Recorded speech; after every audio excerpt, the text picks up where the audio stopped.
Bem, irmãos, mais uma vez a graça e a paz do Senhor Jesus.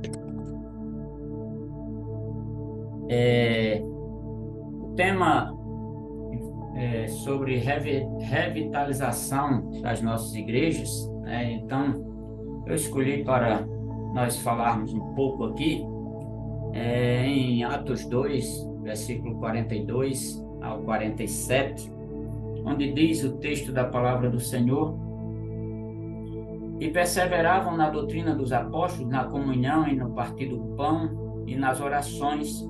Em cada alma havia temor, e muitos prodígios e sinais eram feitos por intermédio dos apóstolos. Todos os que creram estavam juntos e tinham tudo em comum. Vendiam as suas propriedades e bens, distribuindo o produto entre todos à medida que alguém tinha necessidade. Diariamente perseveravam unânimes no templo, partiam pão de casa em casa e tomavam as suas refeições com alegria e singeleza de coração, louvando a Deus e contando com a simpatia de todo o povo. Enquanto isso, acrescentava-lhes o Senhor dia a dia os que iam sendo salvos. Então, irmãos,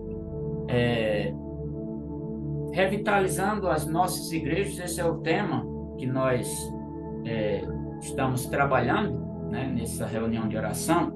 E aí eu queria chamar a atenção dos amados irmãos, porque muitas vezes eu me pego e principalmente quando a gente trata desse tema, eu me pego pensando sobre essa questão da revitalização das nossas igrejas. E eu fico entendendo e pensando que parece que temos andado assim, diante do Senhor como servos, temos andado assim, afastado, né, de nossos princípios, né? Então, por que nós temos que abordar o tema revitalizando as nossas igrejas? E entendendo assim, eu vejo que a própria palavra, ela já nos chama a atenção, né? Que isso devia acontecer, pastor Alci, normalmente nas nossas vidas, amados irmãos. Isso já é regra bíblica, né? Isso já é coisa que nós devíamos viver naturalmente. Isso não devia a gente trabalhar basicamente para que a igreja fosse revitalizada. Por quê? Por que eu estou dizendo isso? Paulo, quando escreve a sua segunda carta aos Coríntios, no capítulo 4, verso 16, ele diz assim: por isso, não desanimamos, pelo contrário, mesmo que o nosso homem exterior se corrompa, contudo, o nosso homem interior se renova de dia em dia. Então, isso é bíblico, nós precisamos renovar a todo instante. Mas nós parece que queremos viver aquilo que aconteceu lá e só da história deles, se não temos uma responsabilidade de construir a nossa história para o nosso tempo.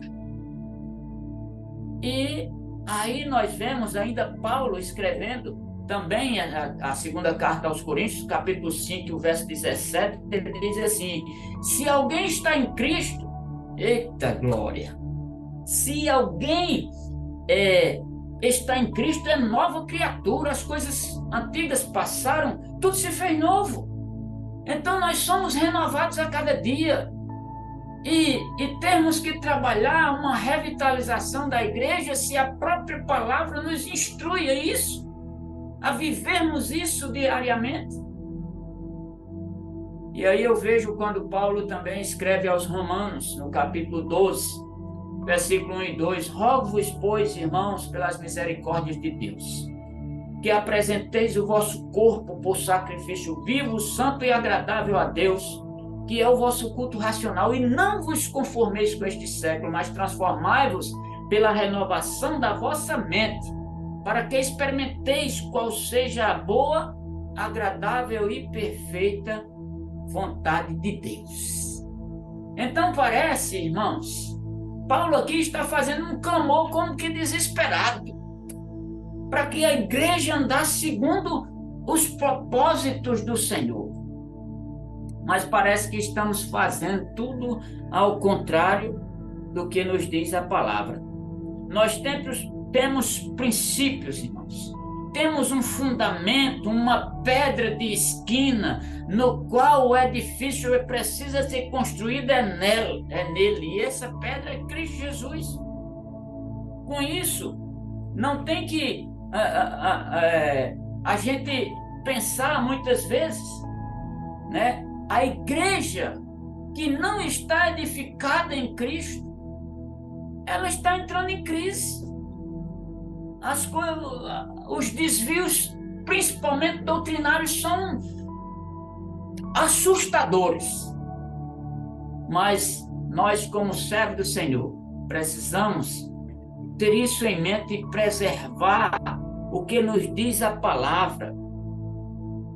O que fazer, então, para consertar tudo isso e revitalizar as nossas igrejas? É algo muito simples e algo muito natural. Voltarmos às nossas raízes.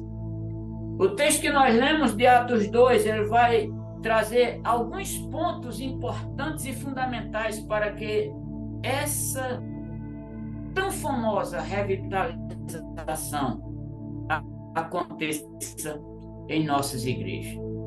E o primeiro ponto a destacar aqui, para exatamente fazer o que eu acabei de dizer, voltar à palavra. O texto nos diz, no verso 42, e perseveravam na doutrina dos apóstolos. Vocês já pararam assim para pensar na diversidade de doutrina que tem se espalhado pelo mundo hoje, dizendo que é a pregação da palavra? Hoje o que vimos, irmãos, são pregadores pregando a sua mensagem. Às vezes eu assisto assim, até interessante algumas mensagens, né? Mas eu vejo que a pessoa fala mais dele do que da própria palavra. Isso, em alguns aspectos, motiva a gente, né, a ver que o Senhor realmente cuida de nós, mas a ênfase na pregação é a pregação cristocêntrica. E não exaltarmos o homem, né? Então, muitos estão pregando as suas mensagens, enquanto que a mensagem que precisa ser pregada é a mensagem de Deus, que está na sua palavra. Nós, sim, como pastores, pregadores, precisamos preparar os nossos sermões. E esses sermões, eles precisam estar dentro da palavra. E essa palavra, ela precisa ser exposta. Porque, irmãos, eu sei que nós precisamos ter estratégias, precisamos algo interessante que chame a atenção das pessoas, mas a palavra, de forma alguma, ela não pode ficar de fora, né? Tem gente aí que, aqui em Cajazeira mesmo, tem uma igreja, eu não sei nem como é que ela está hoje, mas você passava lá, tinha 200 jovens no sábado à noite, mas você não sabia se aquilo era uma igreja ou era uma boate, né? Um globo, como é que chama? Negro, é? Era um negócio de boate mesmo. Então, o que nós temos visto é um desvio do que é correto. A palavra, irmãos, ela é a palavra é o único meio pelo qual a pessoa é impactada e é transformada. Eu sei que o Espírito Santo, ele vai agir nas nossas vidas. Ele quem vai nos convencer do pecado, da justiça e do juízo. A igreja primitiva tinha o cuidado de perseverar na doutrina dos apóstolos. Portanto, irmãos, para que haja revitalização nas nossas igrejas, precisamos urgentemente voltar à palavra de Deus. Paulo escrevendo ao seu filho na fé, Timóteo, capítulo 4, verso 2, ele diz: prega a palavra. Eita glória! Insta, quer seja oportuna, quer não, corrige, repreende, exorta com toda longanimidade. Então, isso é o que nós devemos fazer, pregar a palavra. Ainda Paulo escrevendo a Timóteo, no capítulo 3 e o verso 16, deixa eu localizar aqui, né? 2 Timóteo capítulo 3, verso 16, esse texto é muito conhecido por todos nós, né? Então, diz o seguinte: toda a escritura é inspirada por Deus e útil para o ensino, para a repreensão, para a correção, para a educação na justiça, a fim de que o homem de Deus seja perfeito e perfeitamente habilitado para toda boa obra. É a palavra que nós precisamos para que haja uma revitalização nas nossas igrejas. A palavra precisa ser enfatizada. A pregação cristocêntrica é necessária. Segundo ponto que eu vejo nesse texto, a gente podia falar muito tempo aqui, mas ele só me deu 15 minutos. Eu acho que eu já estou lotado nele. Segundo ponto, para que haja uma revitalização em nossas igrejas, nós precisamos viver em harmonia, né? O 42 também, do capítulo 2 de Atos, diz assim: perseveravam na doutrina dos apóstolos, na comunhão e no partir do pão. Irmãos, para que uma igreja ela saia fora dos propósitos de Deus, só basta um dos membros ele tocar uma nota errada, né? Então, nós precisamos viver em harmonia. Nós vemos aqui, irmãos, que a igreja primitiva era uma igreja que vivia em harmonia, pois além de perseverarem na doutrina dos apóstolos, na doutrina verdadeira, eles viviam em unidade. E os versos 44 a 46 vai nos dizer assim: todos os que creram estavam juntos. Tá vendo? Todos os que creram estavam juntos e tinham tudo em comum, né? Agora, o versículo 46, deixa eu ver, vendiam as suas propriedades e bens, distribuindo o produto entre todos, à medida que alguém tinha necessidade. Diariamente perseveravam unânimes no templo, partiam o pão de casa em casa e tomavam as suas refeições com alegria e singeleza de coração. Se nós queremos voltar às raízes, se nós queremos revitalizar as nossas igrejas, nós temos que acordar para isso. Irmãos, até porque a palavra de Deus diz que onde há divisão, o que é que acontece? Não acontece, né?